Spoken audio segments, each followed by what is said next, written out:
Hello, folks, and welcome out to 1A State Championship basketball. We're here on the Snow College pregame report, getting ready for the first round of consolation game between the Whitehorse Raiders and the Altamont Longhorns. Tyler, ready for an excellent match between teams. Quick report looking forward to the game.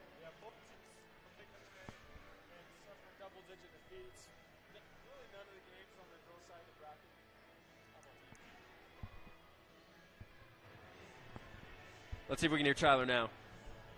There we go. I think we're all good. Yeah, we're all good. We're all good. So, both teams yesterday, suffered defeats. Really on the whole girls' side of the bracket. Nothing was super close. Whitehorse probably had the closest game of the day with Wayne. They ended up falling 57-48. Was a single-digit game until late in the fourth quarter. And then on the other for Altamont, they played Monument Valley, and Monument Valley, blitzed them pretty hard defensively, ended up winning 73-38. Really, turnovers was the story between these two teams yesterday. So we'll see, who has been able to clean things up, but really a lot of talent on both sides. Yeah, it should be a fun matchup today between the Longhorns and the Raiders. This has been the Snow College pregame report. Check them out at snow.edu.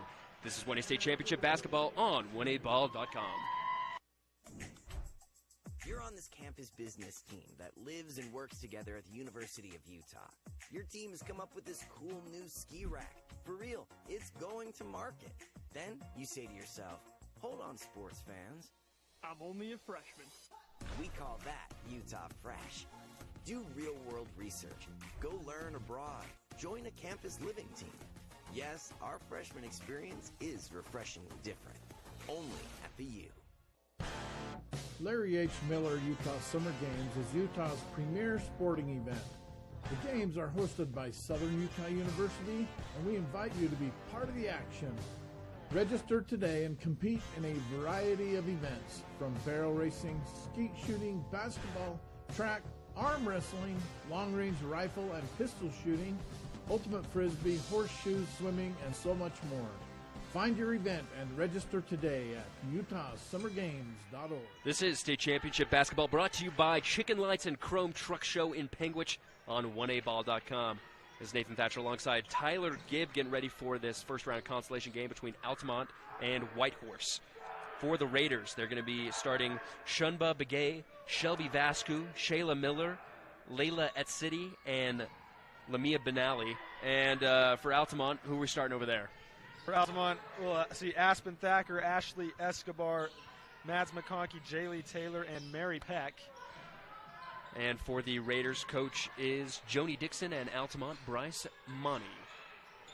As Altamont looks to get a shot right there. No good that time from Peck, but a good putback that time from Ashley Escobar. She gets her first points of the game. Longhorns come out active on the offensive glass. That ball was fought for about 5 to 8 seconds, just tapped around. Vascu looking outside, passes it out to Mitchell. And Bryce Canyon City three-pointer is good that time from Begay that time.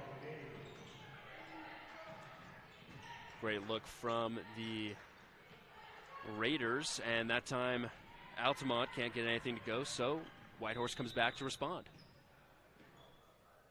And it looks like we got a untied shoe from Whitehorse. Looks like that time Heidi Clark, she's got some good shoe games. Yeah, there's some cool shoes, so better make sure they're tied. Yeah, it looks like all the girls on Whitehorse. We got some blue, some purple. Makes them easy to find. Great tip out that time by Taylor, but Whitehorse able to control. Shot no good. Fighting for the rebound, and it looks like Longhorns are going to come up with it. Fast break opportunity right here. And McConkey able to get the easy two on the layup. And McConkey had a good game yesterday. She was effective driving to the basket. Good sign for her to get an easy one early to get her going. Benally trying to get up a three. That one no good. Rebound hauled in by Taylor. Now Thacker moving down. Passes it to McConkey. McConkey, mid-range jumper, it's good. And she's got a quick four here in the first period. She had 7 yesterday. She normally averages 4 on the year, so she's already matched that season total, off to a great start in the tournament. Clark now passing around as the, I'm presuming, 6th period ends, as Richfield gets ready for classes as we have a foul down low. Looks like Benally got shook up. Looks Lunch like break maybe for the students. Yeah, maybe it's lunchtime. Looks like the foul is going to be going to Taylor for Altamont. It's going to be called a shooting foul, so we'll get 2 shots from the Ace Legacy Hardware free throw line for Lamaya Benally. First one, no good.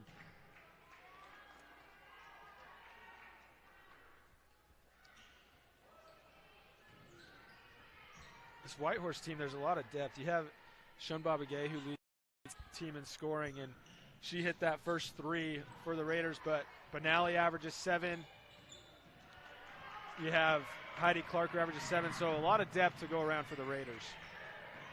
Now Altamont has a chance to respond after a couple missed free throws. Ball passed around. Taylor with a deep mid-range jumper, and it is good. Jaylee Taylor is having a fantastic quarter, especially on the defensive side of the ball, but able to show a little bit of a shot that time around. You love to see that if you're the Longhorns early. They've come out just in the first 2.5 minutes, already 8 quick points, and Joni Dixon wants to talk things over. And Whitehorse will take a timeout. We'll take a quick one with them. This is 1A State Championship Basketball on 1aball.com. Windy Mesa Studios in Penguins is your local source for personalized and custom printed products. From wholesale items for your gift shop to custom framed or gallery wrapped canvas pictures, we have you covered. Contact us at 435-618-0014. Haven't finished your degree, but want to? Meet the Finish Line Scholarship at SUU. Up to 100% tuition funding for 4 semesters.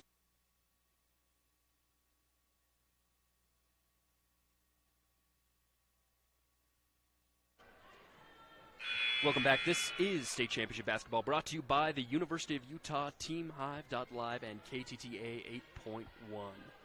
Whitehorse calls the timeout after trailing now 8-3. A quick 3-2 lead for him, but Altamont quickly responds on a 6-0 run. Whitehorse passing it around. Benally now driving to the basket. Got to look at the rim, and she gets it to go. Benally, she went 0 for 2 at the free throw line just a moment ago, but a good sign. She bounces back for the floater. Altamont tries to go quick pace, but Taylor can't haul in the pass, and it'll go to the other way. Seems like Altamont was trying to quicken up the pace there a little bit. Seems like they were getting a lot of their buckets in transition, but Whitehorse is looking to kind of slow it down, play the half court. And a good timeout by Dixon. She sees that Altamont was hot early, slows things down, just wants to get her team settled, and it's paying dividends. Vascu gets a tough look, and then Mitchell trying to make up for it, doesn't get it to go back to Altamont. Yeah, out of the timeout, it's the Raiders to bring the full court pressure. Yeah, they're playing a little bit. It looked like they were playing man in the full court press. You don't really see that often, especially this early in the first period. Pretty good foul there by Benally as Escobar had the fast break. She bumped her from behind. Probably would have been a clear path if this was the NBA. And that's a clear path for Ashley Escobar. She gets her second bucket to go. Yeah, the NBA has that clear path foul rule, which has limited those types of fouls to prevent fast break points. But like you said, smart IQ play that time by the Whitehorse Raiders. And a shooting foul now on Ashley Escobar as looks like they call it. Oh, looks like they're calling on the ground. Well, she made it pretty convincing that she was going up for the shot as we got a few subs coming in now. Yeah, that was one of those where it looks like she's shooting, but it looks maybe the bump came and then there was a slight delay with the whistle, so it looks more like it was on the shot than the actual timing of the foul. Looks like Layla at City and Harmony Thomas come in for Whitehorse. Clark looking around, finds at City.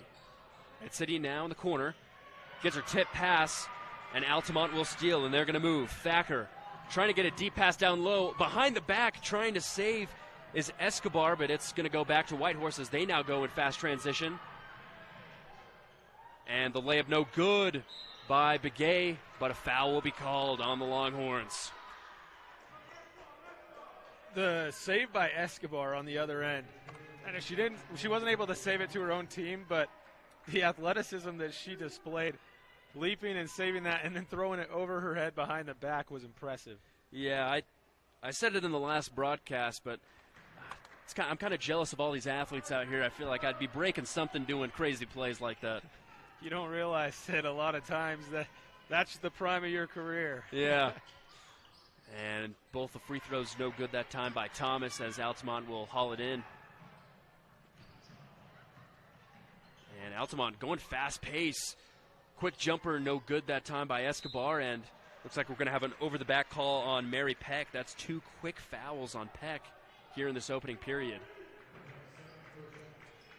And Peck, she hasn't scored yet in this game, but she had 17 yesterday against Monument Valley. She normally leads the Longhorns in scoring, so one of the focal points of this offense. You hope she can stay out of foul trouble the rest of the first half. And the offensive possession gets a quick turnover for Whitehorse as Heidi Clark moves up, as Aspen Thacker moves up for the Longhorns. And we got another quick foul this time on Whitehorse. Called on Begay. That'll be her first of the game. It's just the second on the Raiders. Longhorns already have 4 fouls, so could be a lot of time spent at the free throw line in the first half for Whitehorse. Escobar moving quick. Gets a quick pass down low to Taylor. Shot no good. Whitehorse coming down now. They're in the fast break. Clark has a shot from 3. No good. And Escobar will come in with the rebound. She's moving quick now. Little shake and bake at the top of the key. And a travel now by Mary Peck, and another turnover here for the Longhorns. Escobar showing off the athleticism with the save. Now the handles.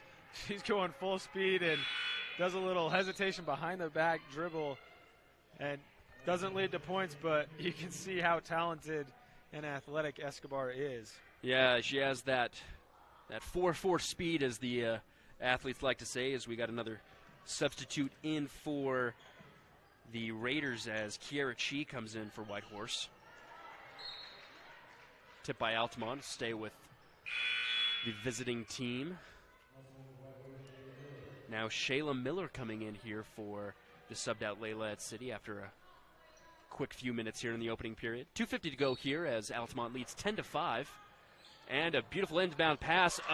Didn't even look at the rim was Kiara Chi as she tries to get a shot up, no good, but they keep the rebound.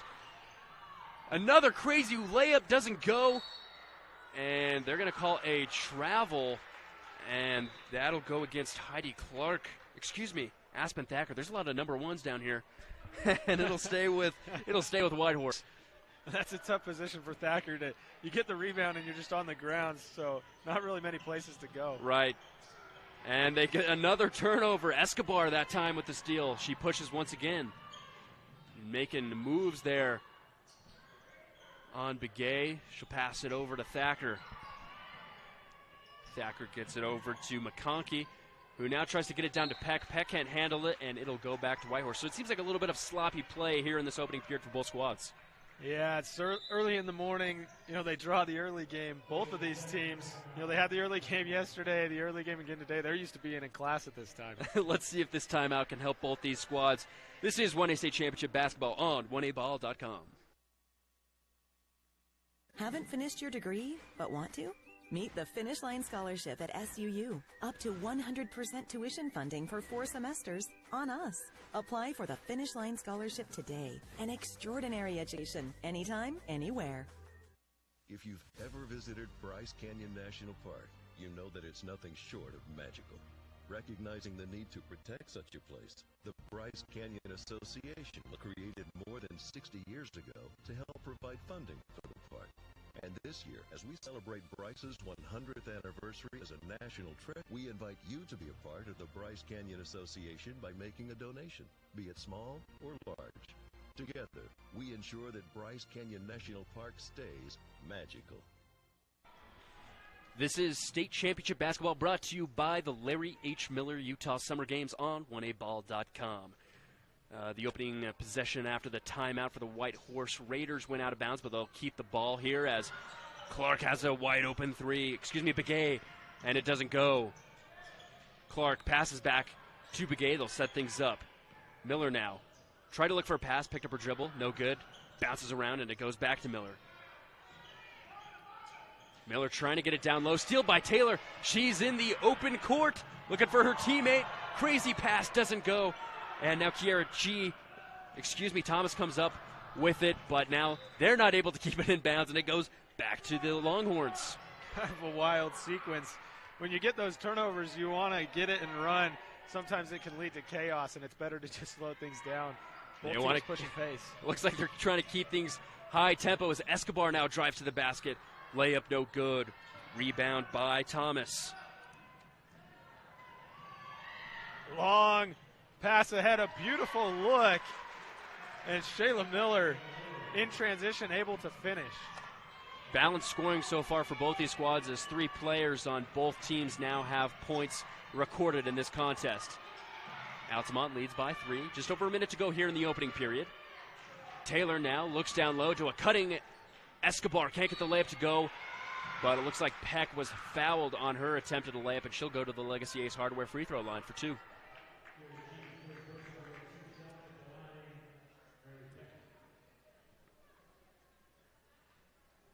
Peck, one of those players at 5'8", stands tall in the paint, a reason why she's able to be so effective, and uses her height there, to go on that weak side, go up and get the ball, and pays off. She knocks down the first free throw. Yeah, we've been mentioning all weekend that it seems like height and size, especially at the 1A ranks, is kind of a natural identity that can set you apart from your opponents, give you a little bit of an advantage. Yeah, in Whitehorse they have a lot of strength inside. Peck is the tallest player that in this game, so she has that advantage, being able to use her reach to go up. And a quick layup, no good that time by Miller. But Whitehorse, they're able to keep rebounds after missing shots. And Begay for 3. She already made one. She doesn't get that one to go. Clark tries to save it in bounds, and it looks like it'll be off Altamont.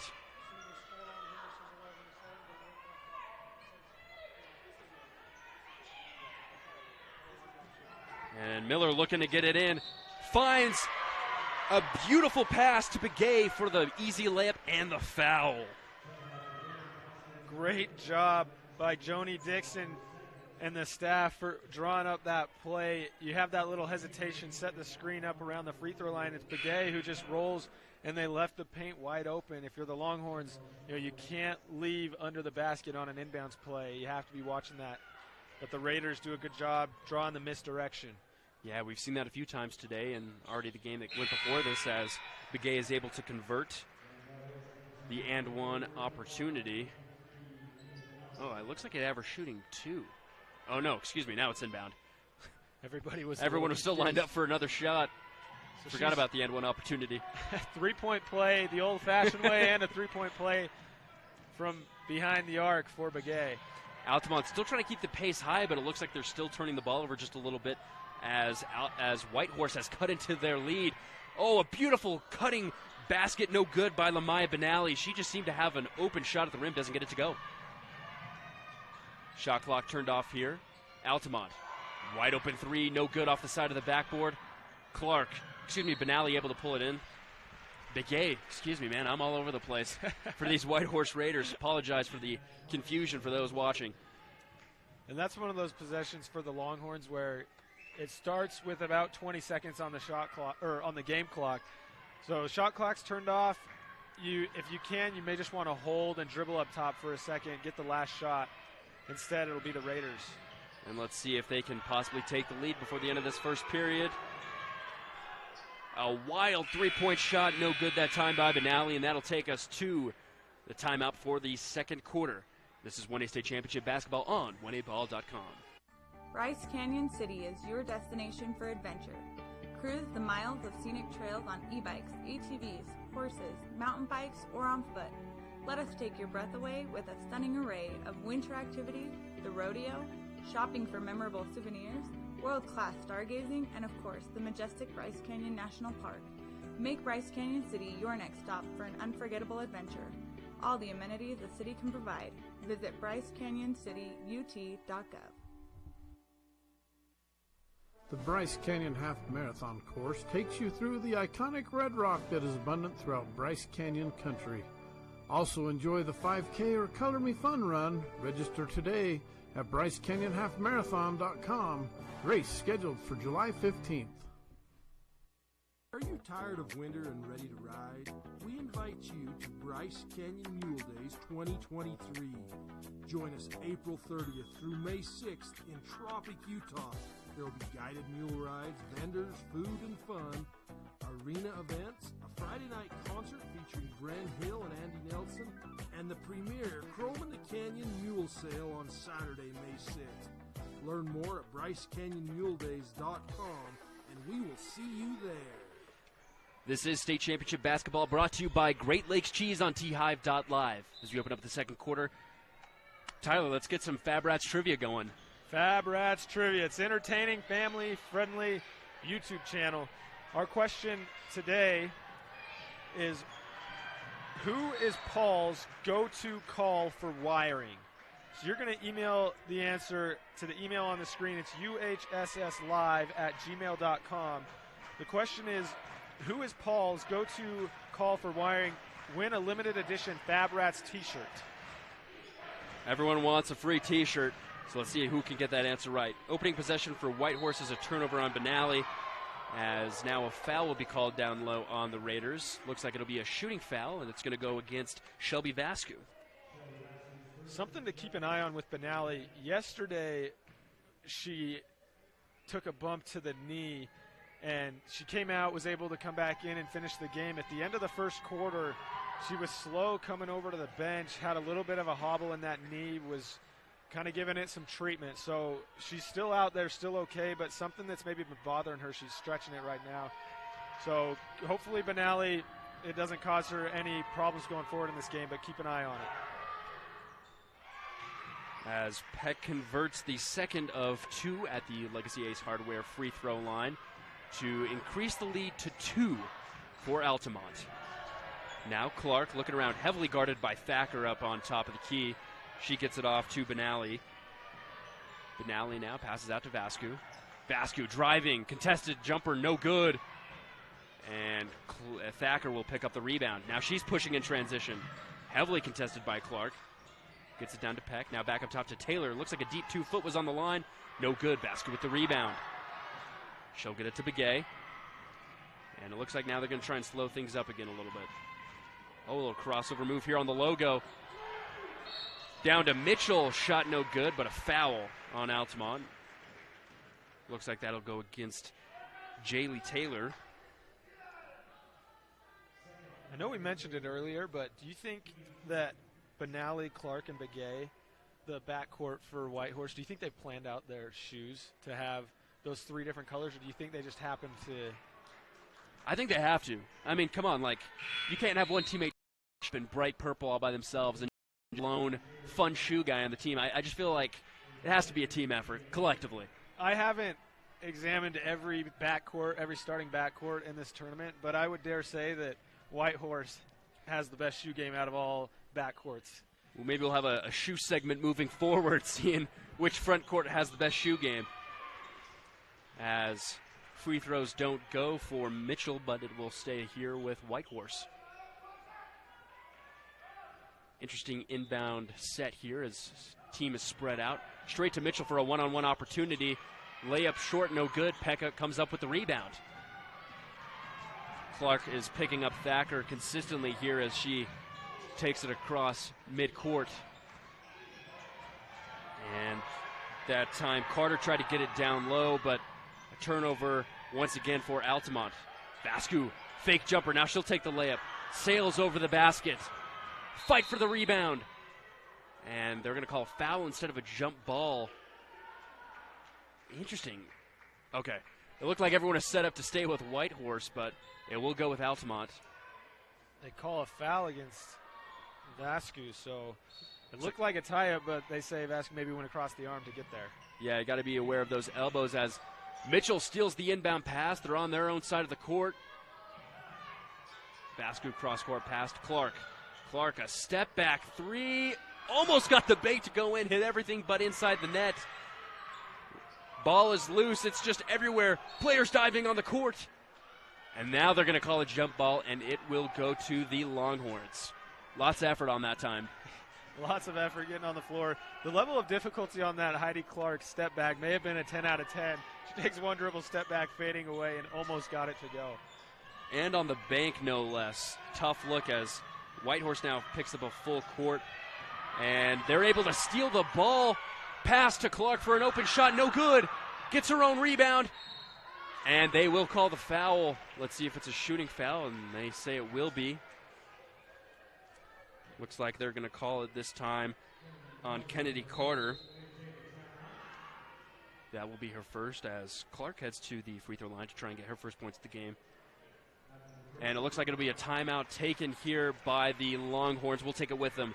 This is 1A State Championship Basketball on 1aball.com. Hey, this is Dr. Rob Barrick, the smile artist located here in Cedar City.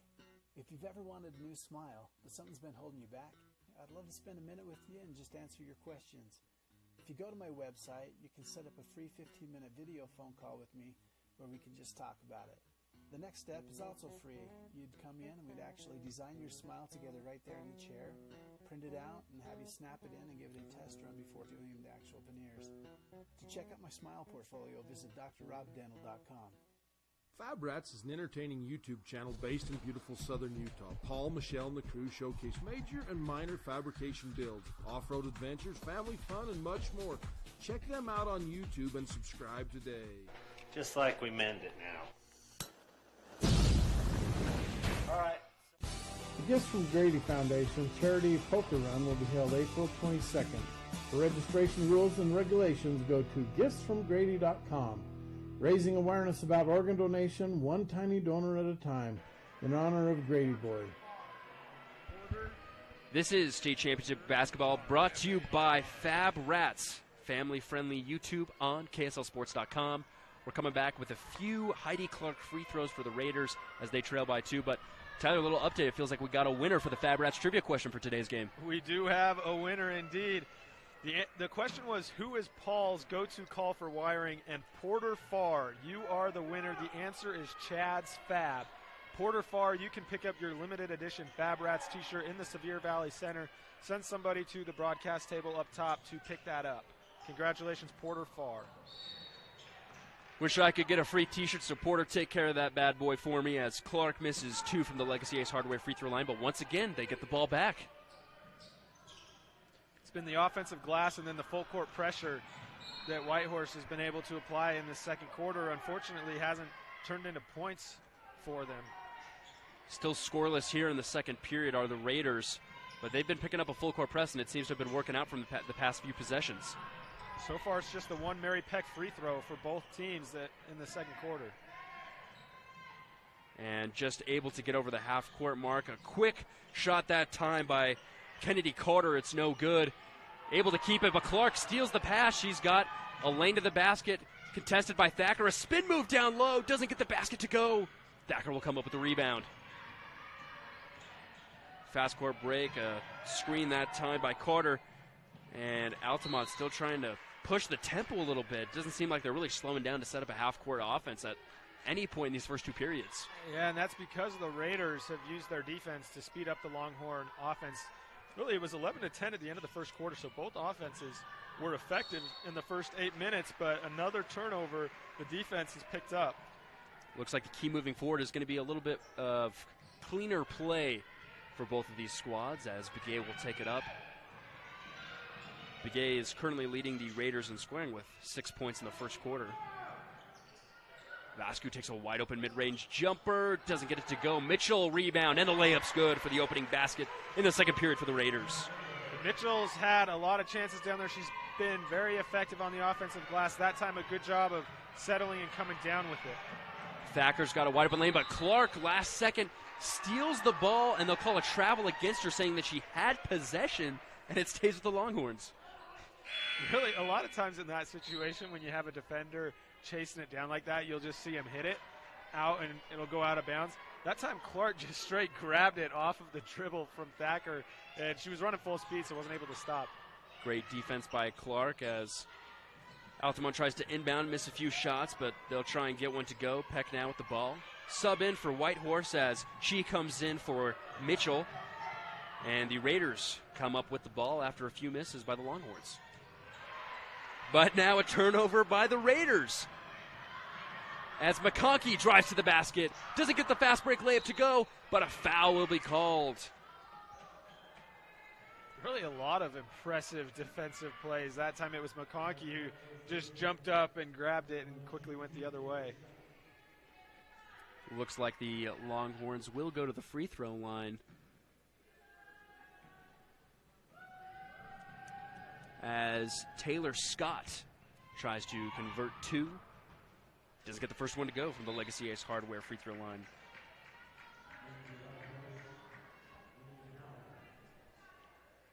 Seems like they're getting a lot of looks down low, close to the basket, but a lot of heavily contested shots right now by Whitehorse. Yeah, the game's sped up. Sometimes when you're underneath the basket and you have those open looks, but the game's playing at a fast pace and you're in transition, it's hard to just gather yourself to make those layups. Now Benally inbounds it to Begay. Both teams picking up heavy defense right as they pass half court. Let's see if they can make some movement happen and get some open looks. Benally, she'll take a turnaround jumper from the perimeter. It's no good. And Peck comes up with the rebound. Once again, high pressure from Clark on Thacker. Screened by Carter. 10 seconds. And able to get it across. 10-second violation as Whitehorse gets what they want, a turnover and the ball as they trail by one here with just under 4 minutes to go here in the second period. A lot of times that 10 seconds isn't on your mind a whole lot when you're trying to beat the pressure, just focused on getting by the pressure, and that time they get caught. It's a lot easier for officials, too, to keep track of 10 seconds with the shot clock because you can just see, once it gets to 25, you know it's been 10 seconds. And now Whitehorse has the ball and the chance to take the lead for the second time this game. Chi tries to get a layup, no good. But looks like Begay got a shot up, and she'll be able to go to the free throw line for two. They've had a lot of opportunities to get some open shots, obviously, from the Legacy Ace Hardware free throw line, but not a lot of conversions here on this side of the floor. Yeah, it's been, Begay had the deep three, and then the and one misses the first free throw. But a good job by Begay and really all of the Raiders. Begay's one of the shortest players on the floor, but she crashes that weak side and was able to get a second chance opportunity and earn a pair of free throws. Able to get the second one to convert, and so now we have a tie ball game for the second time in this contest as bodies hit the floor, and looks like they're going to call a blocking foul, and that will send the Longhorns now to the free throw line. I think both of these front courts have been pretty impressive in terms of speed and athleticism, basically. It seems like they're picking up the tempo on both sides. Yeah, you can see that on display, both with the defense on these full court presses that's being played, and then the ability when they do beat the press to sprint down the floor. That athleticism is standing out. Kennedy Carter can't convert the first of a 1-and-1 opportunity, but Mary Peck able to help her teammate out and put the Longhorns back up front. Let's see what Begay and company can do for the Raiders. Benally now contested it out in the corner. She'll dribble it back out on top of the key. Going all the way around, passes it out. Begay for three, no good. Peck another rebound. Escobar now picking up the pace. Been a few minutes since we've seen her in action. Tries to pass it to Taylor, but it's stolen by Begay. Active hands by her early. She tries to get the layup, and she gets it to go to tie the game once again. Full court press now once again for Altamont. Thacker heavily contested. Ball picked away. Vascu now has the layup and the foul. She'll head to the free throw line for one to send her team up by three. And you see the defense leads to offense. If you're struggling in the half court like the Raiders have been in the second quarter, you need to get other ways to find easy baskets, and that's what they've done. And if you're the Longhorns, when you have that pressure, the Raiders are putting 3 or 4 defenders just on that side of half court. You need to make sure that you don't just aimlessly dribble into defenders. The Longhorns have got caught a couple of times doing that. just stop for a second and pass over the defense if you can, or dribble to create those passing angles. Vasco able to convert on the and one opportunity, as now the Raiders lead by 3 with just under 3 minutes to go in the second period. Escobar loses her dribble, now heavily contested, passes it to Taylor. Peck now has it at the top of the key, finds a cutting McConkey, who can't get the jumper to go. Peck gets the rebound, blocked. Carter, no good. Mitchell now with the rebound. Begay, cross-court pass over to Clark, goes for the layup and gets it to drop. That's what this Whitehorse team loves to do. They love to get out and run. Altamont doesn't love this. They'll take a timeout. We'll take it with them. This is 1A State Championship basketball on 1aball.com. Love cheese? We do too. Come join our team with a generous benefit package and starting wages over $18 an hour. Are you ready to be an employee owner? Great Lakes Cheese in Fillmore is ready for you. Grow with the largest natural cheese packer in the nation. Full-time positions available for every shift. Apply online at GreatLakesCheese.com. Again, that's GreatLakesCheese.com. Wishing all athletes good luck in the tournaments and eat more cheese. Legacy Ace Hardware and Sporting Goods, 159 North Main in Panguitch. Come in and visit us for all your hardware and sporting good needs. Legacy Ace Hardware, proudly supporting Utah high school athletics. This is State Championship basketball brought to you by Bryce Canyon Mule Days Chrome in the Canyon Mule Sale on 1aball.com. Escobar quickly tries to get down to the basket, but she'll be fouled. And it looks like it's going to be 2 shots. It's going to be a shooting foul for Escobar. So her team now trails by 5 after leading for most of this first half. Now Longhorns find themselves losing. You have to imagine that Coach Money and taking that timeout at that point, it was the Raiders who had gone on the big run because of the pressure, and Altamont struggling to beat that. So calling a timeout, and this time they were able to beat the pressure and earn free throws out of it. 0 for 2 trip, but hopefully they, in that timeout they were able to discuss how they can beat the pressure. And, the 3 goes, but it jumped off of the shot clock. We've seen that a lot now. They have to put the shot clock on top, so when the ball hits it, that technically counts as out of bounds. You can see Benally with the big grin on her face after it goes in, just thinking, oh, man, why could the shot clock have not been there?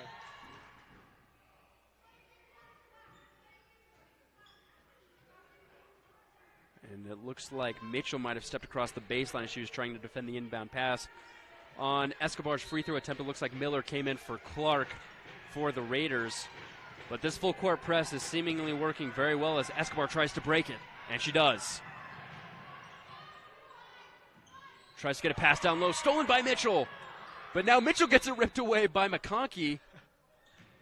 And it looks like they're going to call it a jump ball, and it will go towards Whitehorse. It looks like both of the jump balls they've called have been pretty quick. It hasn't seemed like they've held onto the ball for a long period of time. Yeah, that one was ref. I thought maybe they could have let it go for another second. And the 3-point attempt, no good by Shayla Miller. And Altamont will come up with the rebound, but McConkey heavily contested. And it looks like we got a foul against Whitehorse. That'll be 1 and 1. When you're 90 feet from the basket, it's not the ideal situation to pick up a foul. It is 1 and 1, so that's always tricky. You got to make that first free throw. But McConkey, pretty good free throw shooter. Yeah, McConkey now 4 points in the contest, looking for her first score here in the second period. Just over a minute and a half left to go as Whitehorse leads Altamont 20-15. First one, no good. Mitchell comes up with the rebound. Miller now is going to push in transition. Escobar jumps up to tip the pass, but Begay will still come up with it. Cross-court pass. Over to Benally. Benally now tries to get the layup to go, and it's good. Benally now with 4 points here in the contest. You can see Benally, she's frustrated with that foul. You're at midcourt. That's the second possession in a row that the Longhorns haven't got past half court, and the Raiders have picked up a foul. And Benally, she knows that's her 3rd foul. So you pick it up with a minute and 14 left in the first half. Yeah, tough look there for Benally as Clark comes back in. But Benally on that last possession, she shows how diverse she can be in scoring. She's hit the three, now a driving floater, had an and one. Seems to be willing to do everything for Whitehorse as McConkey's able to convert the second of two from the Legacy Ace Hardware free throw line to bring the Longhorns within 6.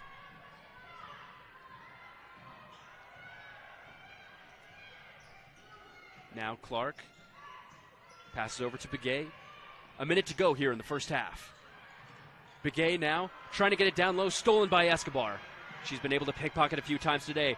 Weaving around the defense, passes it out. McConkey wide open for a three. No good. Peck gets the rebound, the score, and the foul.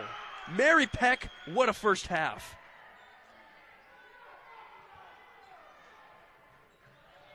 Big play by one of your leaders in Mary Peck.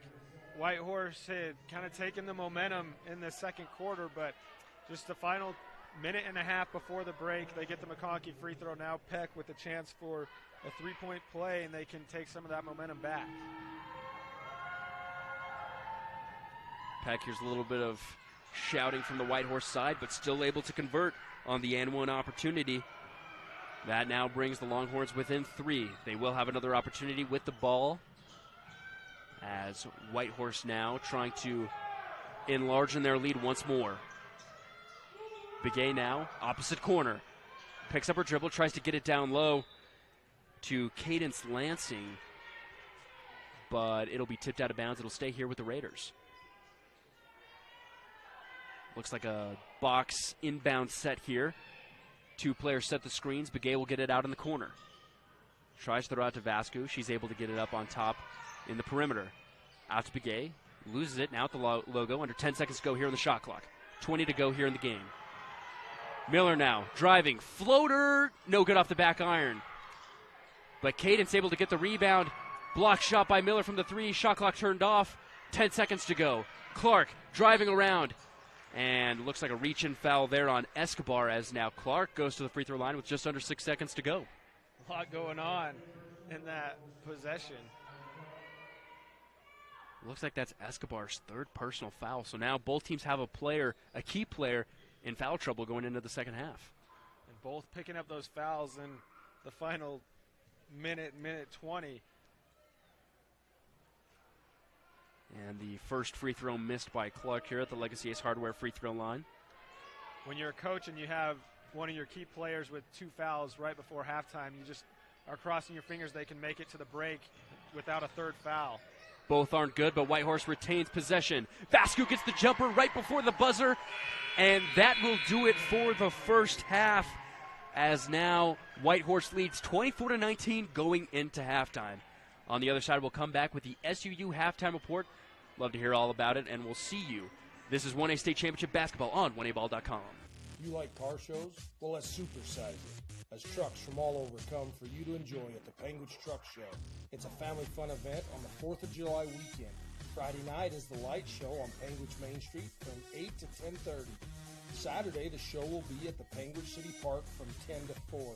Truck registration is $75. We support all the truck drivers that make our communities better. We wish all teams success. Imagine a cool winter sunrise with the sound of skates gliding across smooth ice, adding to the soundtrack of winter in Bryce, with the unveiling of the Bryce Canyon Ice Ribbon. The Ice Ribbon offers a meandering path with music echoing through the pines. Ruby's Inn provides crowd-pleasing activities that include ice skating, snowshoeing, and cross-country skiing, with equipment rentals on site. Book now at ruby'sinn.com. Worried you'll never get your degree because it's just too expensive? Meet the Finish Line Scholarship at SUU. Up to 100% tuition funding for 4 semesters on us. Apply for the Finish Line Scholarship today. An extraordinary education. Anytime, anywhere. You're on this campus business team that lives and works together at the University of Utah. Your team has come up with this cool new ski rack. For real, it's going to market. Then you say to yourself, hold on, sports fans. I'm only a freshman. We call that Utah Fresh. Do real-world research. Go learn abroad. Join a campus living team. Yes, our freshman experience is refreshingly different. Only at the U. Larry H. Miller Utah Summer Games is Utah's premier sporting event. The games are hosted by Southern Utah University, and we invite you to be part of the action. Register today and compete in a variety of events, from barrel racing, skeet shooting, basketball, track, arm wrestling, long-range rifle and pistol shooting, ultimate frisbee, horseshoes, swimming, and so much more. Find your event and register today at utahsummergames.org. Windy Mesa Studios in Panguitch is your local source for personalized and custom printed products. From wholesale items for your gift shop to custom framed or gallery wrapped canvas pictures, we have you covered. Contact us at 435-618-0014. Welcome back to 1A State Championship Basketball and the SUU Halftime Report. This is Nathan Thatcher alongside Tyler Gibb as we are currently in the middle period of between Altamont and Whitehorse. Tyler, what did we see in that first half that really stood out to you? Yeah, no team was either ever to pull away for a big lead, but it was a little bit of a momentum shifter that we did see. The first quarter, the Longhorns, took the lead. They led after 11-10, and extended that lead a little bit at the start of the second quarter, but then it was Whitehorse who went on that lead. They applied the pressure, used the fast break and transition points to build that lead. And really, they've had 6 different players score. It was Shunba Begay who had 9, Shelby Vasque who had 5, Benally had 4, and then 2 apiece for Heidi Clark, Shayla Miller, and Shania Mitchell as well. So they're getting it from everywhere. Yeah, it seemed like the balanced scoring seemed to be the key for them to not only stay in this game but eventually take the lead. Early on, it seemed like Escobar was seeming to control the pace for the Longhorns. She seemed to have that speed and athleticism we were talking about early. But what kind of players are standing out to you right now on both sides? Yeah, looking at the Longhorns, sticking with them, it was Escobar and McConkey who had 4 early points apiece for the Longhorns. But in the second quarter, it was Mary Peck. She had 17 yesterday. She had 6 in the second quarter, 7 overall in the first half. So she did a good job at weathering the storm that the Raiders threw at the Longhorns. And then for Whitehorse, it was Shunba Begay who had the 3, had an and 1. She led the way with 9. But a good job by Vasquez. She had 5 in the second quarter. A good job to help spur the run for the Raiders. We should be in for an exciting first half finish. Just a quick update. We have another game going on here in 1A girls basketball. Here on the winner's side, Valley and Paiute currently in a contest as Valley leads by 1 with just over 7 minutes to go in the third quarter. This has been your SUU Halftime Report, ready to soar with SUU. Check them out at suu.edu. This is 1A State Championship Basketball on 1aball.com. Haven't finished your degree, but want to? Meet the Finish Line Scholarship at SUU. Up to 100% tuition funding for 4 semesters on us. Apply for the Finish Line Scholarship today. An extraordinary education, anytime, anywhere. If you've ever visited Bryce Canyon National Park, you know that it's nothing short of magical. Recognizing the need to protect such a place, the Bryce Canyon Association was created more than 60 years ago to help provide funding for the park. And this year, as we celebrate Bryce's 100th anniversary as a national treasure, we invite you to be a part of the Bryce Canyon Association by making a donation, be it small or large. Together, we ensure that Bryce Canyon National Park stays magical. Bryce Canyon City is your destination for adventure. Cruise the miles of scenic trails on e-bikes, ATVs, horses, mountain bikes, or on foot. Let us take your breath away with a stunning array of winter activities, the rodeo, shopping for memorable souvenirs, world-class stargazing, and of course, the majestic Bryce Canyon National Park. Make Bryce Canyon City your next stop for an unforgettable adventure. All the amenities the city can provide. Visit brycecanyoncityut.gov. The Bryce Canyon Half Marathon course takes you through the iconic red rock that is abundant throughout Bryce Canyon country. Also enjoy the 5K or Color Me Fun run. Register today at BryceCanyonHalfMarathon.com. Race scheduled for July 15th. Are you tired of winter and ready to ride? We invite you to Bryce Canyon Mule Days 2023. Join us April 30th through May 6th in Tropic, Utah. There will be guided mule rides, vendors, food and fun, arena events, a Friday night concert featuring Bren Hill and Andy Nelson, and the premier Chrome in the Canyon Mule Sale on Saturday, May 6th. Learn more at BryceCanyonMuleDays.com and We will see you there. Hey, this is Dr. Rob Barrick, the smile artist located here in Cedar City. If you've ever wanted a new smile, but something's been holding you back, I'd love to spend a minute with you and just answer your questions. If you go to my website, you can set up a free 15-minute video phone call with me where we can just talk about it. The next step is also free. You'd come in and we'd actually design your smile together right there in the chair, print it out, and have you snap it in and give it a test run before doing the actual veneers. To check out my smile portfolio, visit drrobdental.com. Fab Rats is an entertaining YouTube channel based in beautiful southern Utah. Paul, Michelle, and the crew showcase major and minor fabrication builds, off-road adventures, family fun, and much more. Check them out on YouTube and subscribe today. Just like we mend it now. All right. The Gifts from Grady Foundation Charity Poker Run will be held April 22nd. For registration rules and regulations, go to giftsfromgrady.com. Raising awareness about organ donation, one tiny donor at a time, in honor of Grady Boy. Love cheese? We do too. Come join our team with a generous benefit package and starting wages over $18 an hour. Are you ready to be an employee owner? Great Lakes Cheese and Fillmore is ready for you. Grow with the largest natural cheese packer in the nation. Full-time positions available for every shift. Apply online at GreatLakesCheese.com. Again, that's GreatLakesCheese.com. Wishing all athletes good luck in the tournaments and eat more cheese. Legacy Ace Hardware and Sporting Goods, 159 North Main in Panguitch.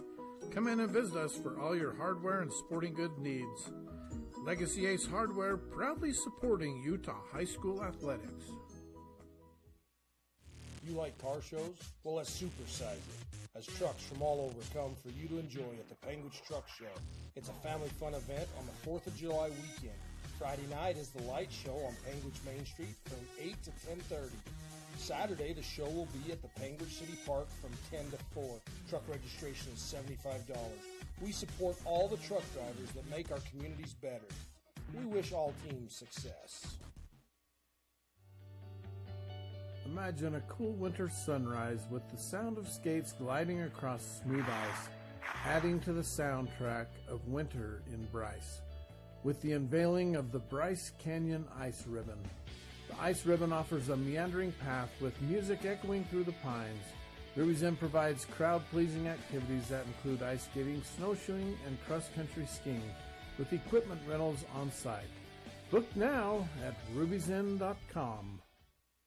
Worried you'll never get your degree because it's just too expensive? Meet the Finish Line Scholarship at SUU. Up to 100% tuition funding for 4 semesters on us.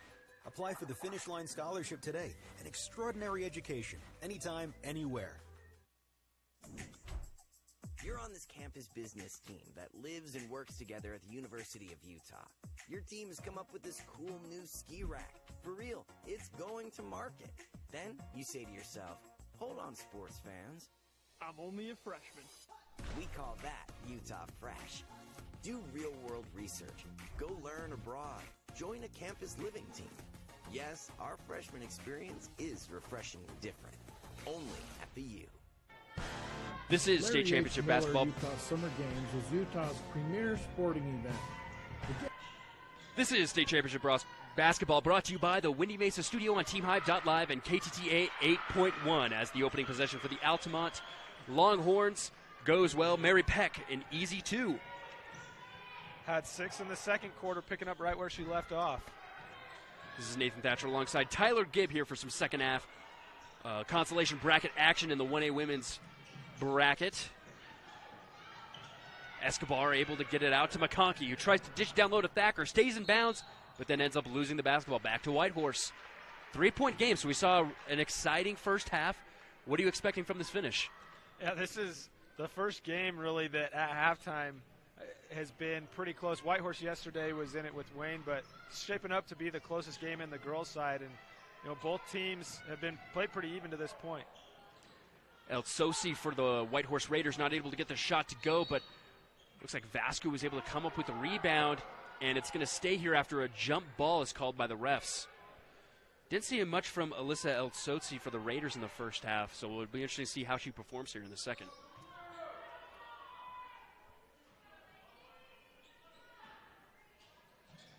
Saw this inbound design in our first game, but it doesn't go well for the Raiders as the Longhorns pick it up. But then it goes right back to Whitehorse. Begay able to steal it. It's a 2-on-1. She's got Clark. Oh, but a kicked ball by Thacker. She nearly megged Thacker. It was Begay on the pass, and Thacker has a point. She pointed to her knee. She looked at her teammate and said, "It hit my knee," which I don't know if that would necessarily constitute as a kicked ball, but nonetheless, Raiders keep possession. Vascu, tough jumper, no good. Taylor comes up with the rebound.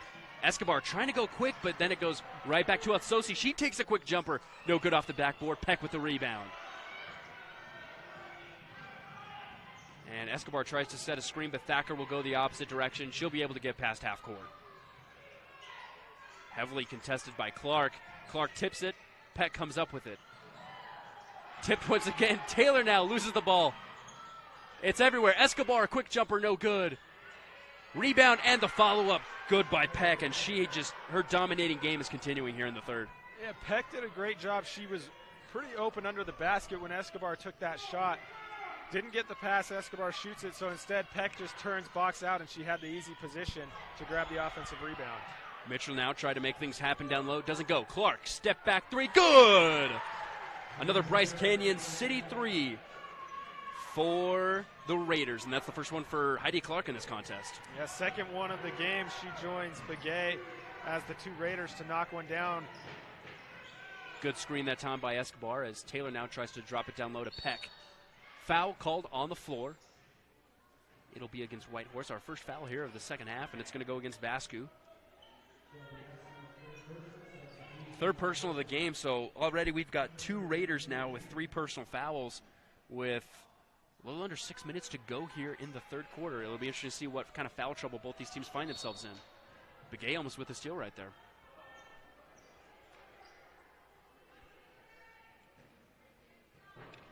Now, Tyler, if you had to pick a winner out of best shoes, though, out of the front court for Whitehorse, who would be your number one pick? Ooh, that's tough.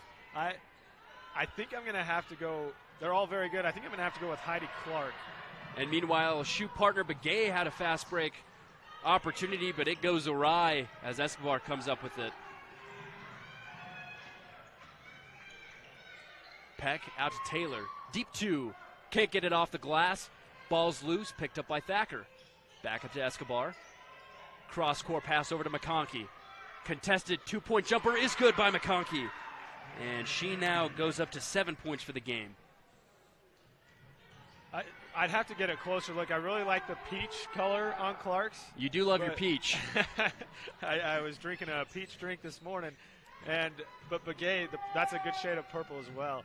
But Allie, she's not on the floor right now, so we don't get a look at hers at this moment as they throw it out of bounds. But honestly, the colors of all of them are fantastic. And then, not to mention, Shayla Miller, she wants to put her shoes in the mix as well. She's got the little brighter, similar to Clark, but she goes a little brighter with her orange. Would you say orange, red, or pink? Which I don't know what color that is. Yeah, maybe we'll go with orange. A little brighter peach. And we've got some subs in as both Thomas and Chi check in for Whitehorse.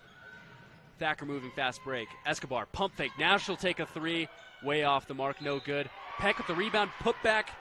And she's fouled once again. It seems like that's kind of Peck's go-to move here in this game. Yeah, ever since the start of that second quarter, she's realized that she has a bit of an advantage with her height inside. And most of her work has been done off of offensive rebounds. She's positioned herself down low and just waited on some of those mid-range jumpers as she knocks down the first free throw. But it's just she's realized that there's a mismatch down low with her size, and she can take advantage. Kennedy Carter checks in for McConkey as Peck tries to convert both of her free throws from the Legacy Ace Hardware free throw line. It's interesting seeing everyone's free throw routines before they hit their shot.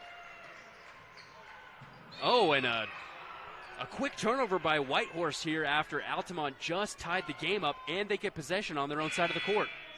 Good hustle by Heidi Clark to try to save it, but just maybe a little bit of miscommunication. There wasn't any pressure from the Longhorns, just missed pass. Not sure if Heidi Clark thought it was going one way and just went the other, what happened on it.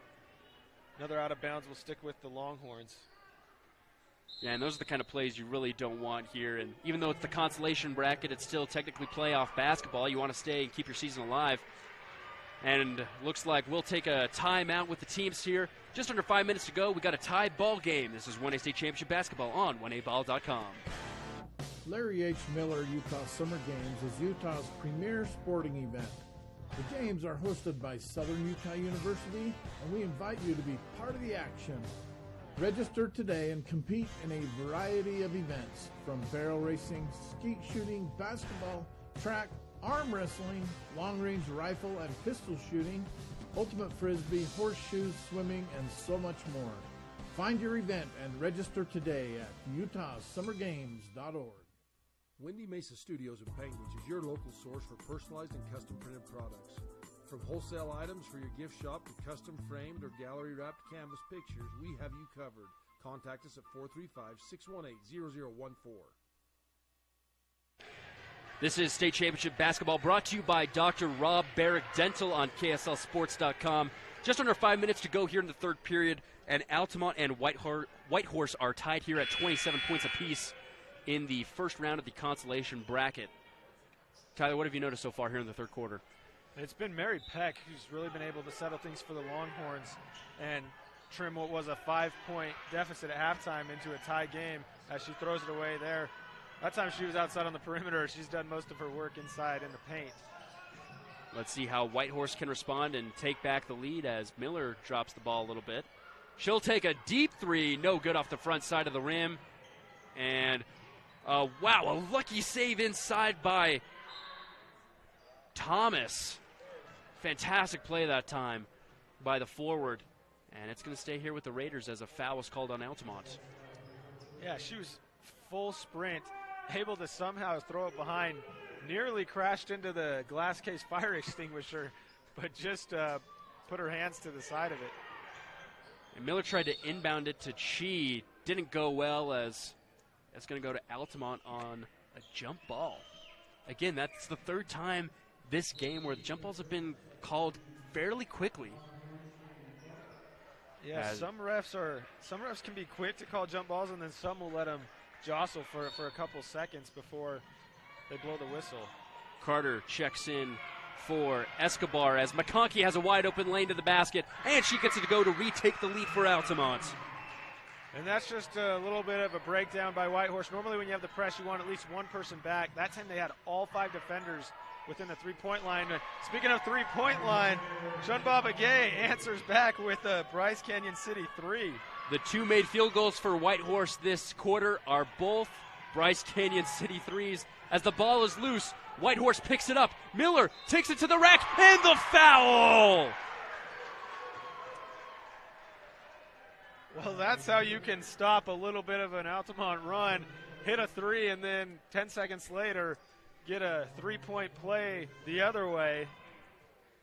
Yeah, Miller saw Begay and Clark hit some 3-pointers, and she says, I'll do you one better. I'll do it the old-fashioned way. The Raiders said, we don't want to score unless it's in bunches of 3. Can't get the and one conversion. Goes back to Altamont. And a hard body check foul that time by Clark as McConkey was trying to go fast. Right when the Longhorns took their first lead, and over about 8 minutes of play, quick 5-0 run for the Raiders. And it goes out of bounds on Carter. Whitehorse takes possession once again. Let's see if they can build on top of the 5-0 momentum, as Tyler was mentioning.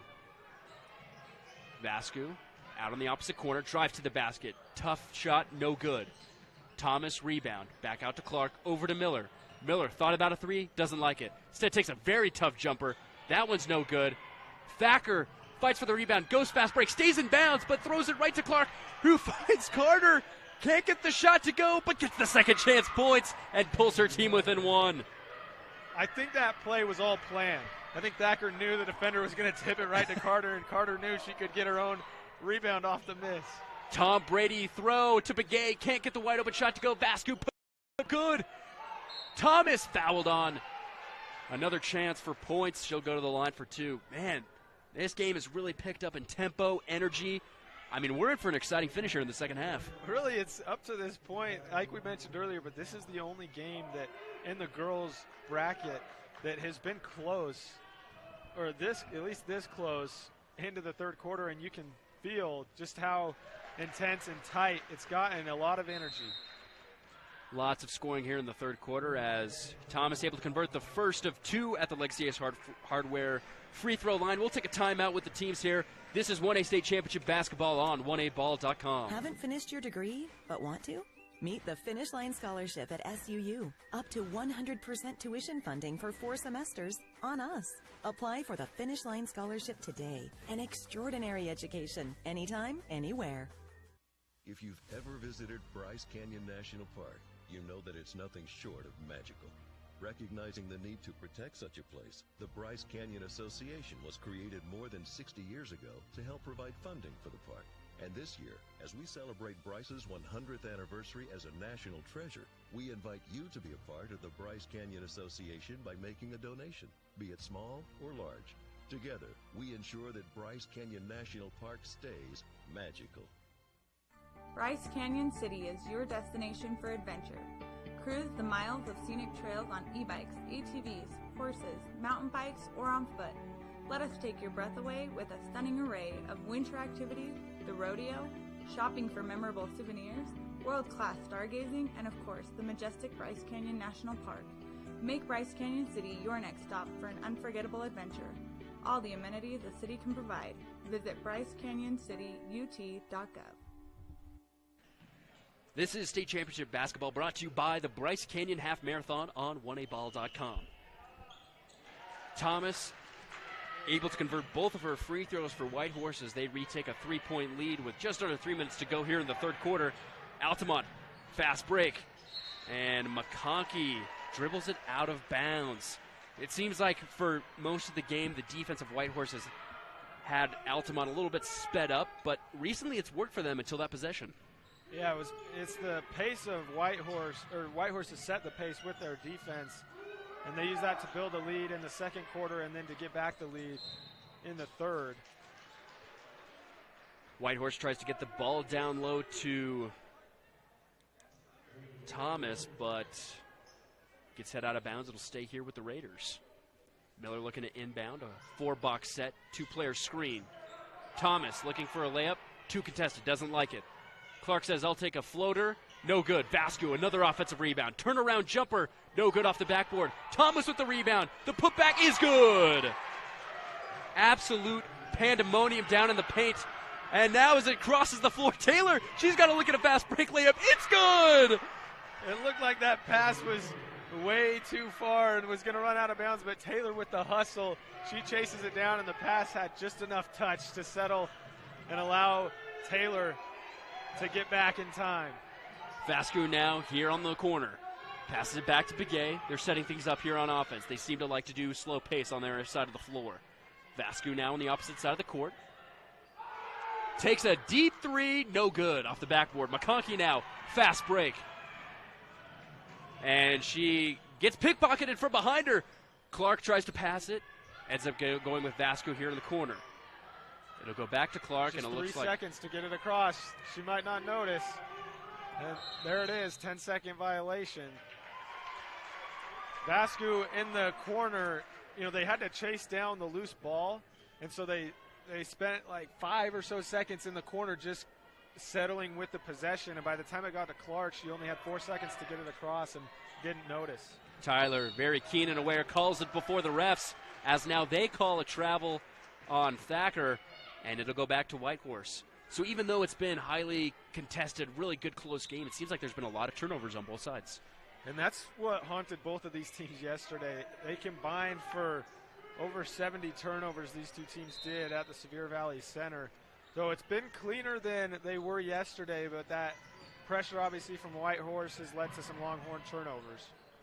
Cly comes in for Whitehorse as Miller thinks about a 3, now drives to the basket and gets the layup to go with just over a minute left. Tough finish. It looked like she lost control of the ball as she was going up, but somehow was still able to regain it and scoop it up. Altamont now with the ball, and Whitehorse will pick up a man defense full court pressure. McConkey trying to break it against Begay. She's got Carter wide open under the basket. Now it closes. Taylor contested. Kicks it back out to Carter, who regains the ball at the logo. Carter now, a running jumper, mid-range, no good. Peck the rebound, the finish, and the foul. If it wasn't for Mary Peck's second chance points, Whitehorse might be up by 15 or 20 points. Mary Peck, every time there's a miss, she is down there either getting the offensive rebound or at least causing trouble, and she has kept the Longhorns in it. She's up to 8 points in this quarter, and they may all be off of second chance. And that's more than doubled her first half total. As she does her wiggling shoe routine for the end. One doesn't get to go, but a foul, and it's going to go against, looks like it's going to go against Cly. Taylor. Oh, excuse me, it's going to go against Taylor on a push. Yeah, she was trying to battle for the offensive rebound, but gave a slight nudge in the back. And now Altamont picking up a little bit of a full court pressure here as Begay tries to break. Peck able to knock it out of bounds. Oh, and they're going to call a foul here. That's 16 fouls. And that was the fourth foul on Jaylee Taylor. She just checked out of the game. So it will be 1-and-1 free throws the rest of the way, and that's now 4 on Mary Peck. So not good in the foul department for the Longhorns. But Peck able to block a shot on the other side. She's staying engaged with those 4 fouls. Thacker now on the move. Just over 30 seconds left here in this third quarter. She has the ball picked from behind. Clark able to regain, but now she tosses it over. Ball is just loose everywhere. McConkey now fighting for it, but she doesn't have to, as it will stay with Altamont. Crowd thinks it's a questionable call. Maybe the loudest we've heard the crowd in terms of, making some noise after a call. Oh, and looks like they will change it. They discuss and give the ball back to the Raiders. So, hey, crowd may have had an influence. Whitehorse now with the ball. Shot clock off. And now we have a foul against Altamont as it looks like Heidi is down. Heidi Clark down on the floor, grabbing her stomach in pain. McConkey was going through a Heidi Clark screen, and she is down in pain. And we're going to take a timeout as they solve this. This is 1A State Championship Basketball on 1aball.com. The Bryce Canyon Half Marathon course takes you through the iconic red rock that is abundant throughout Bryce Canyon country. Also enjoy the 5K or Color Me Fun run. Register today at BryceCanyonHalfMarathon.com. Race scheduled for July 15th. Are you tired of winter and ready to ride? We invite you to Bryce Canyon Mule Days 2023. Join us April 30th through May 6th in Tropic, Utah.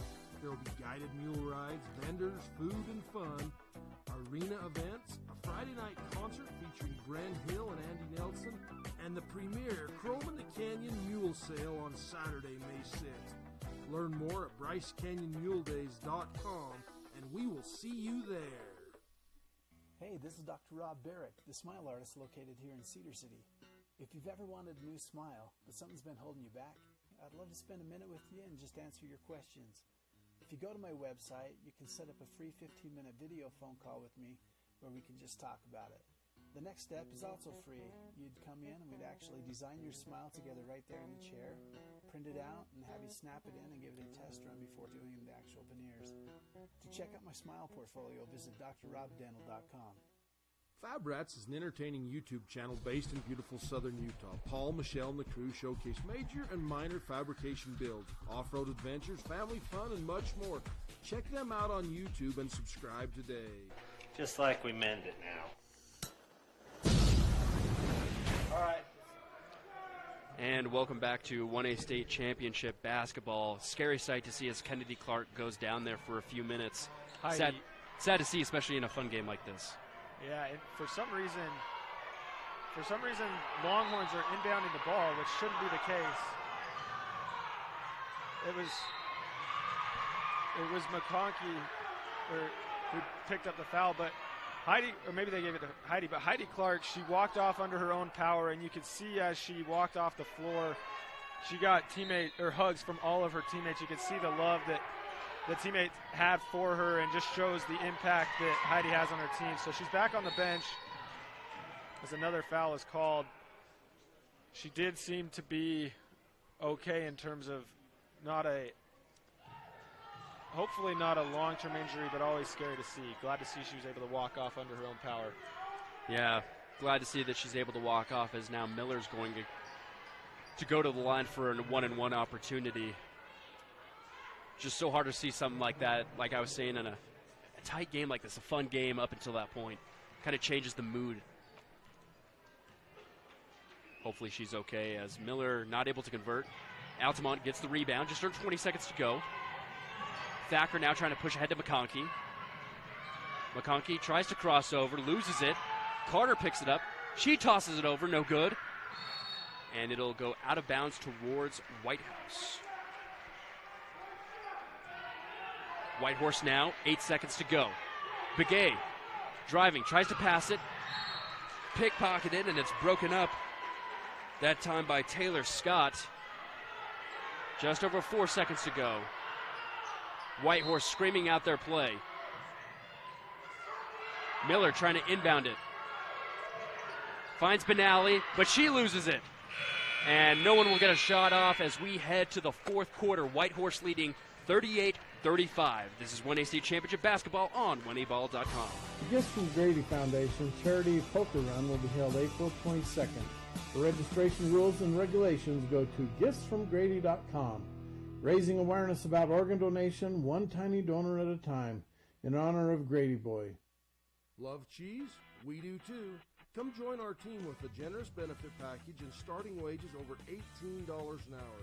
Are you ready to be an employee owner? Great Lakes Cheese in Fillmore is ready for you. Grow with the largest natural cheese packer in the nation. Full-time positions available for every shift. Apply online at GreatLakesCheese.com. Again, that's GreatLakesCheese.com. Wishing all athletes good luck in the tournaments and eat more cheese. Legacy Ace Hardware and Sporting Goods, 159 North Main in Panguitch. Come in and visit us for all your hardware and sporting good needs. Legacy Ace Hardware, proudly supporting Utah High School athletics. This is State Championship Basketball brought to you by SUU on TeamHype.live and KTTA 8.1. Nathan Thatcher here along Tyler Gibb here in the fourth quarter between Whitehorse and Altamont. Tyler, close game we got here, but these teams have experience with that type of thing. Yeah, I mean, you look at Whitehorse, they've played in 8 close games. They're only 2-6 in those games, but a lot of experience, and that will help pay off. On the other side, Altamont, they haven't played in as many close games. They had a 7-point loss to Tabiona. Other than that, nothing really super close that we've seen in this schedule, so it's shaping out to be a barn burner down. We'll see if the Whitehorse experience pays off in those close games. Altamont here with the ball, tipped out of bounds, but they'll keep possession. Just over 20 seconds left in the shot clock as Benally steals it. She's got Miller, but it's then taken from behind by Altamont. Thacker now with the ball. And now Whitehorse able to take it back as Benally now in pursuit. Tosses out to Miller. Thinks about a three, now drives. Kicks in, gets the layup, doesn't go, but she's fouled.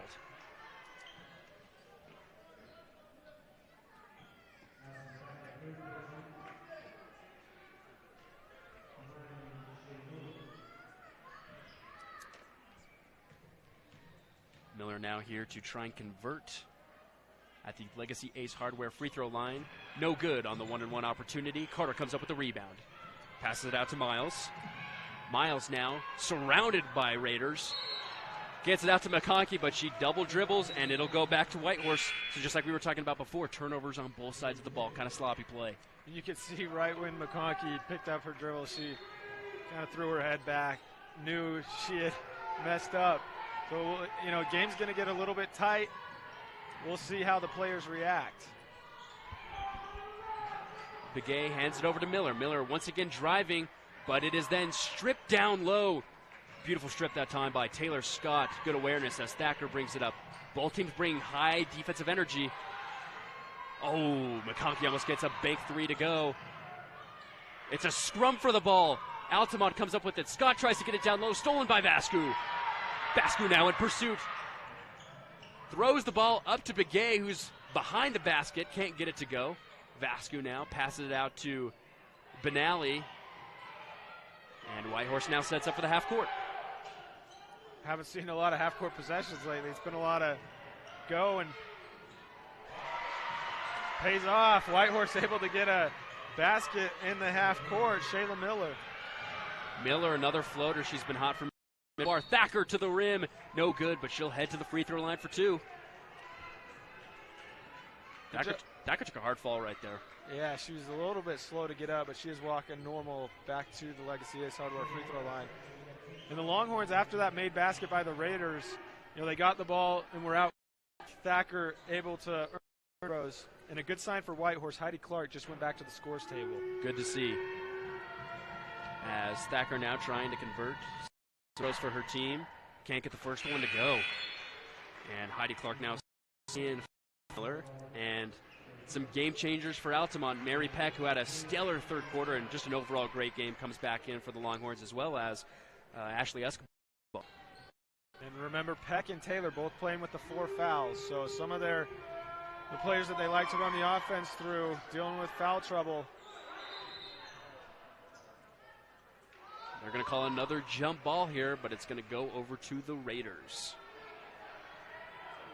Once again, both teams picking up defense right from the get-go here in the full court.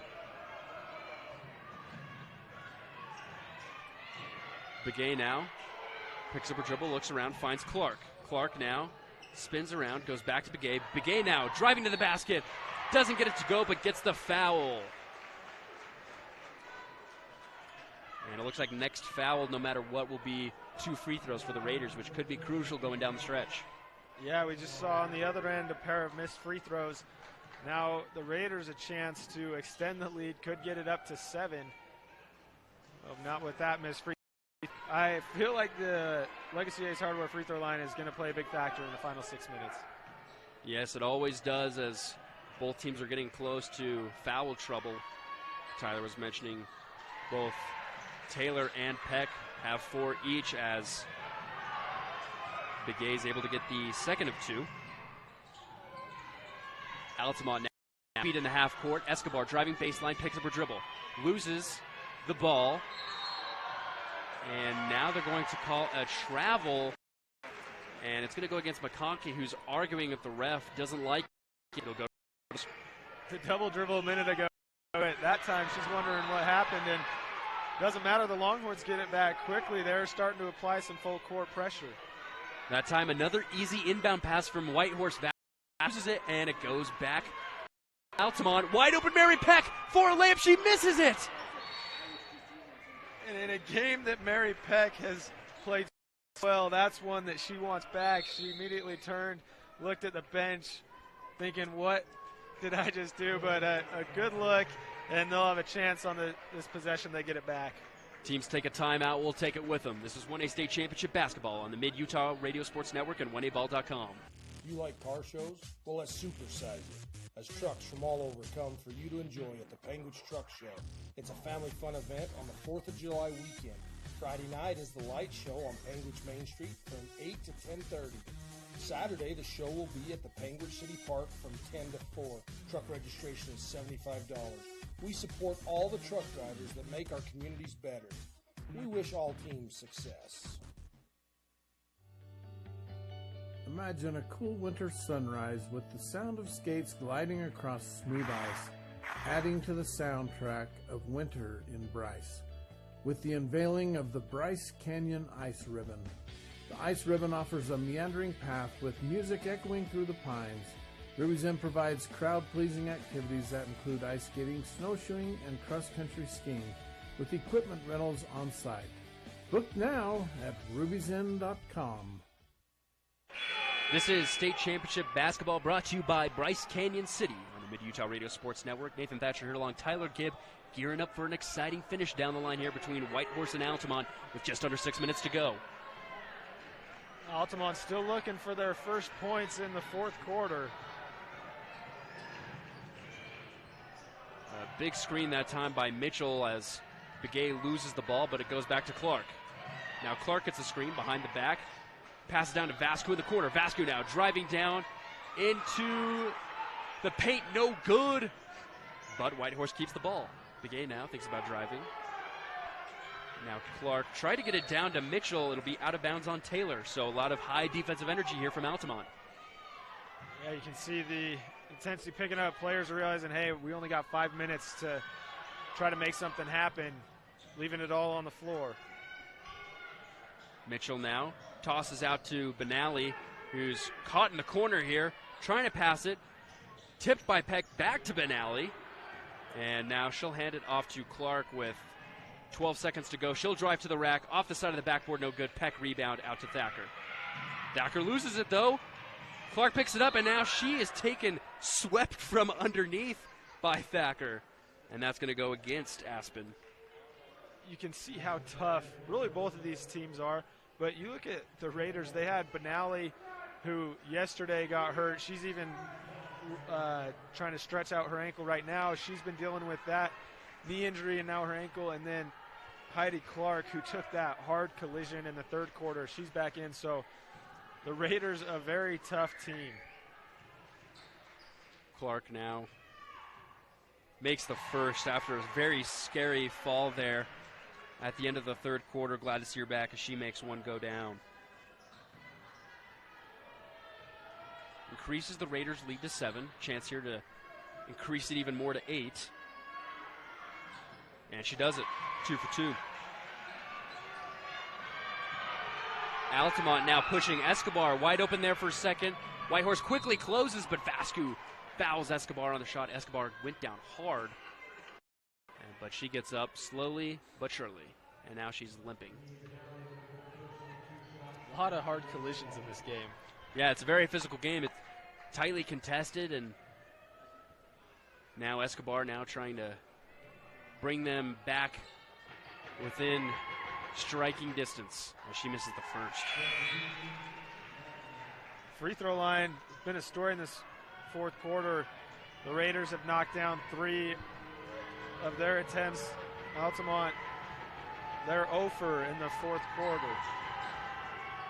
Escobar able to get the second one to drop. That's the first points for Altamont here as they bring the game within 7. 10 minutes to go here, lots of time left. She limped off with a bit of pain.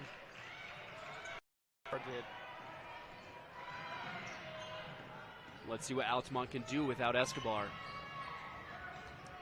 Clark now, highly contested, drops to Benally in the corner. She gives it to Begay at the top of the key. Screened by Mitchell. Begay driving to the basket, fouled. And she'll go to the line for 2 more.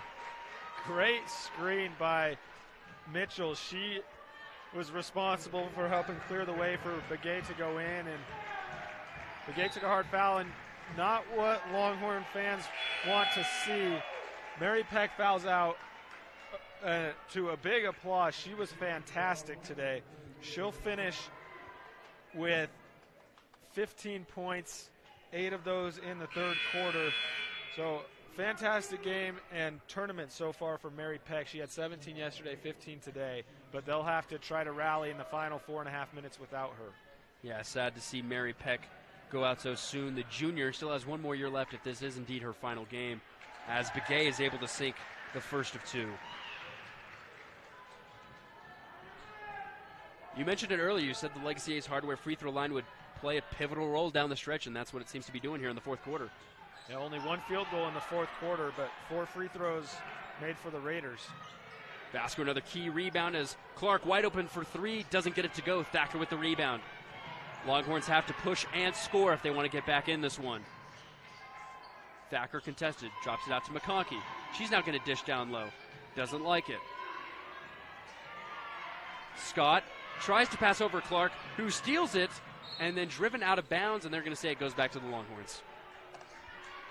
Clark is one of the best on-ball defenders in this tournament, especially for guards.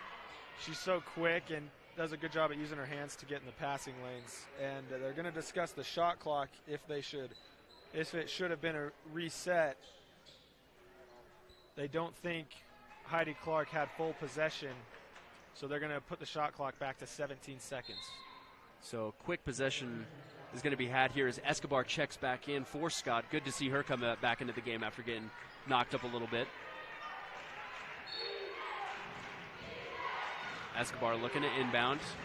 Throws a deep pass. It's intercepted by Benally, who goes to the basket, cuts back, loses the ball, throws it back to Vascu, and now it goes off Benally's foot and goes back to Longhorns. That's happened a few times for Benally this game, and she's been frustrated. Yeah, I love watching Benally play because she has so much passion, and after each play you can see how much she cares. Leaves it all on the line. Meanwhile, Carter finds Taylor in the mid-range, trying to get it down to McConkey, down for 2. It's good to go for the first field goal in the fourth quarter for Altamont. Big sign for the Longhorns. McConkey will be a focal point if they come back, especially with Peck fouled out.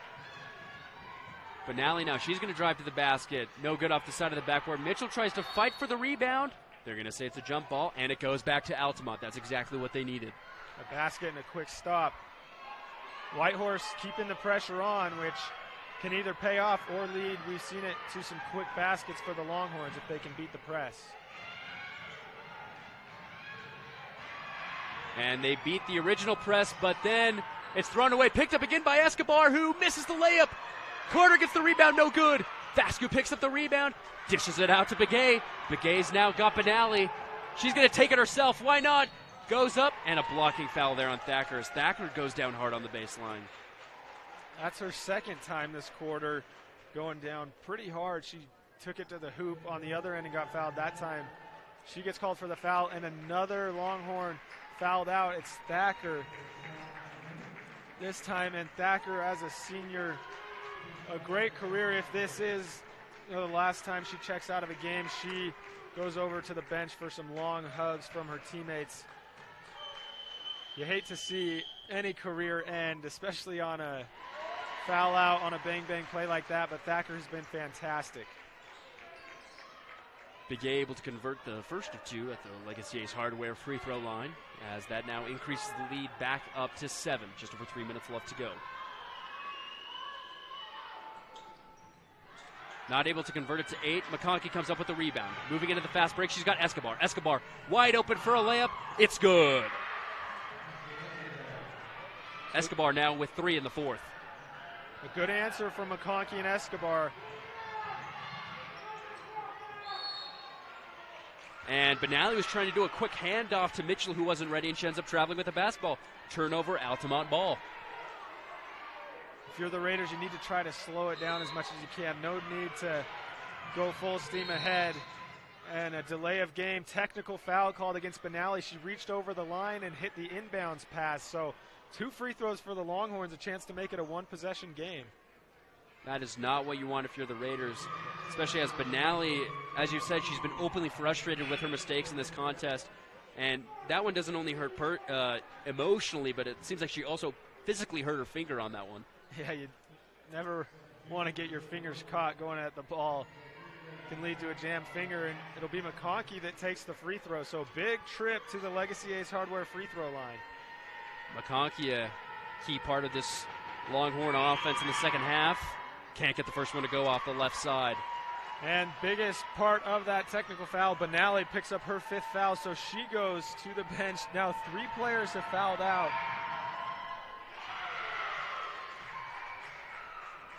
Able to convert the second one. That brings them now within 4. Longhorns have the basketball. Crowd erupts in defensive chants. This is getting emotional. A lot of Whitehorse support. Escobar steals it back off the tip. She's going to the basket. No good. Rebound goes to Vascu, and it looks like it's going to be a foul against Altamont. Raiders ball. Long 94-foot walk back to the Legacy Ace Hardware free throw line. They'll go. It'll be 2 free throws. So far in the fourth quarter, the Raiders have scored 7 points. 5 have been at the free throw line. Yeah, that's, again, we mentioned it before. You said that would be a key part of this game. Heading down to the finish, it's proving to be exactly that. Still a 2-possession game, even if Clark makes both of these free throws, but that will extend the lead from 4 to 6.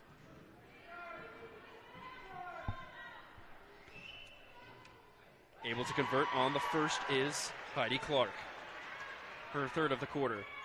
And now Rigby will check in for Altamont. Clark has been clutch at the free throw line in this quarter. And I shouldn't have said that. Of course, that was. There's the commentator's jinx by Tyler as she misses the second. And it looks like Rigby's held up in the backcourt. It's going to be a jump ball heading back towards the Raiders. That's probably what they wanted. Well, doesn't matter who's shooting free throws, Longhorns, Raiders, or whatever. You can never get the announcer's jinx involved. Tyler's still trying to learn as now the Raiders have possession with just 2.5 minutes to go here in the fourth. 5-point ball game. Mitchell passes it to a cutting Miller, who puts her body into the defender, can't get the bucket to go. Vascu now fouled on the floor. She'll go to the free throw line for 2. It's the senior Vascu who crashes the glass. She doesn't want this to be her final game in a Raider uniform. Good execution in the half court to get that look. They weren't able to convert, but Vascu keeps it alive and in and out on the first free throw.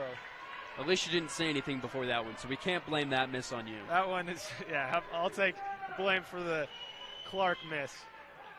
Second one, also no good. But we have a lane violation, so it wouldn't have counted anyways. Back over to the Longhorns. Just over 2 minutes left. 5-point ball game. Altamont finds themselves losing.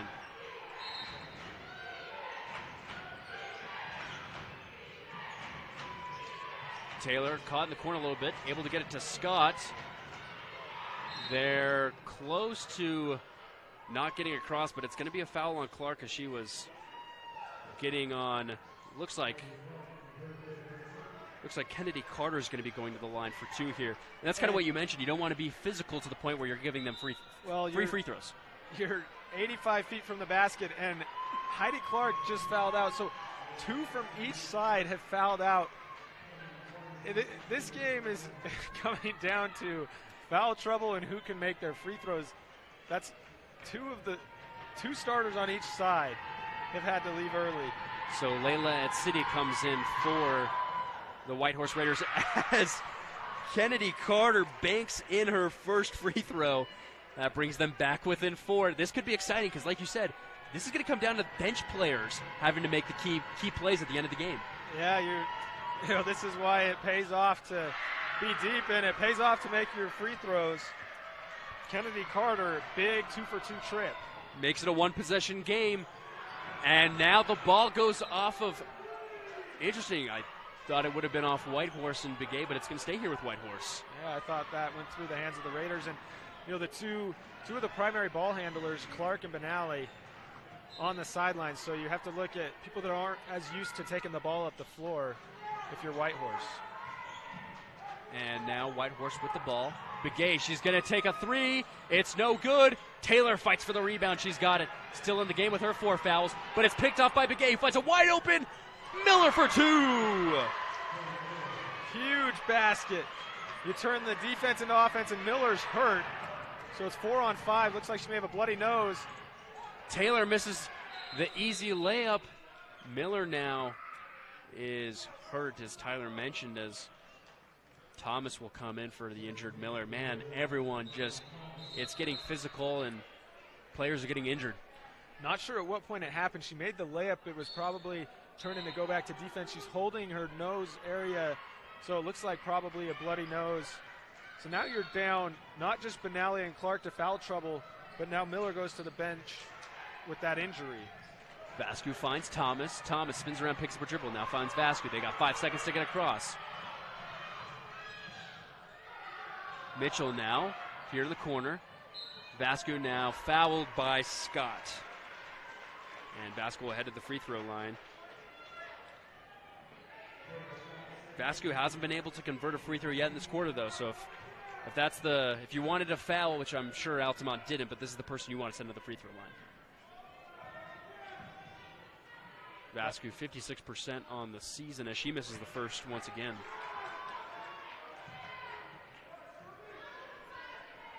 Miller on the bench holding a towel over her nose. And I guess that was a sportscaster's karma, but in the opposite way, as she gets the second one to go from the Legacy Ace Hardware free throw line. And if you're the Raiders, you want to keep applying pressure, but you don't want to run 2 seconds off the game clock and send the Longhorns all the way to the free throw line and let them come back with the clock stopped. Now Scott will have a chance to bring things back within 4. And she can't get the first one to go. Lead stays at 6. 1:24 left to go. Still a 2-possession game. And Scott cuts it to 5.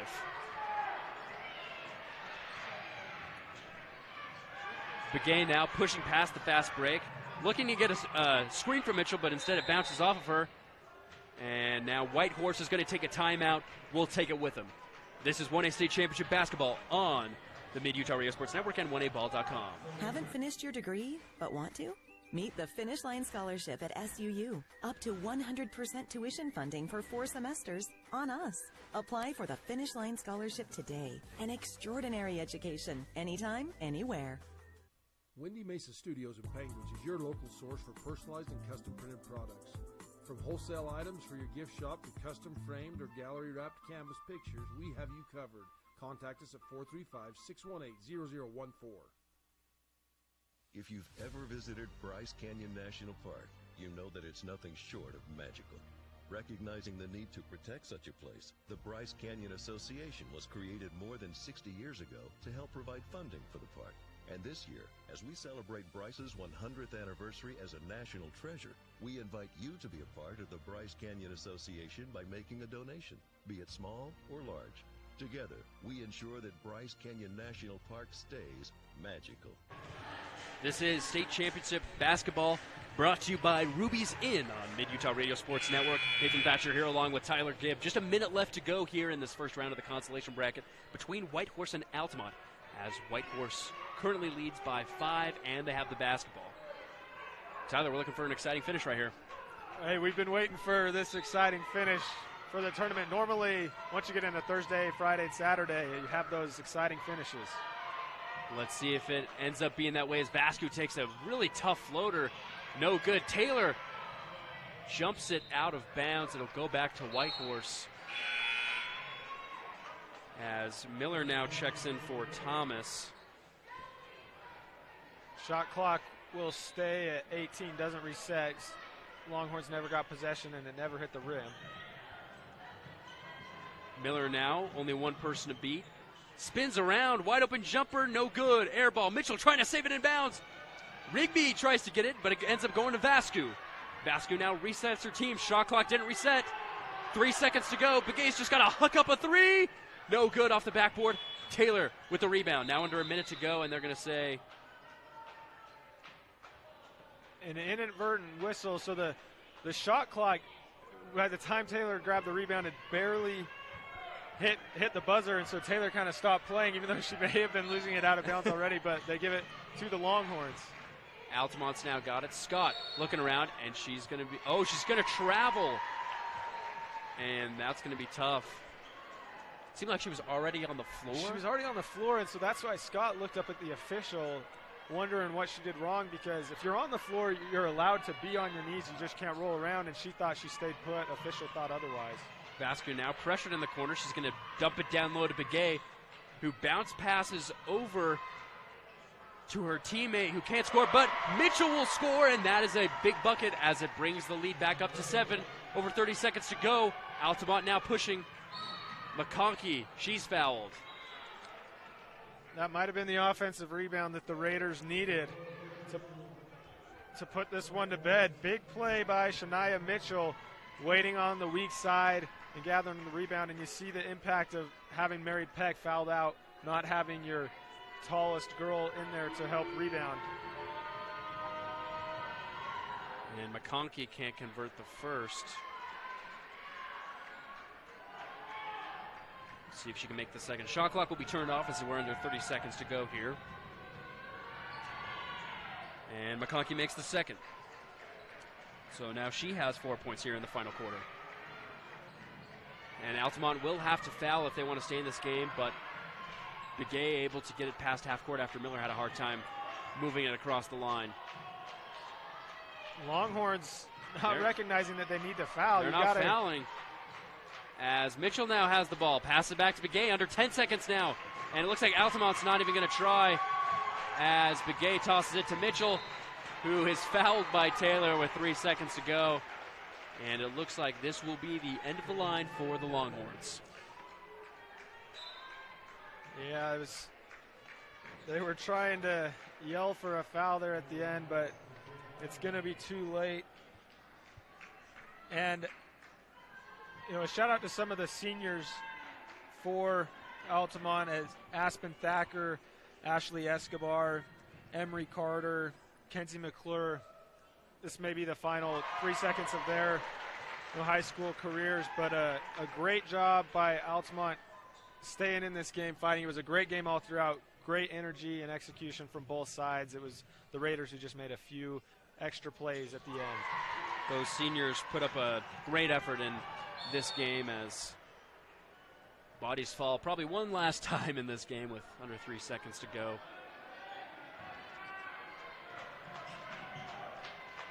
And Altamont will inbound it as Rigby can't get a shot off, and that will end the Longhorn season as Whitehorse moves on to the consolation bracket as they win 53-45.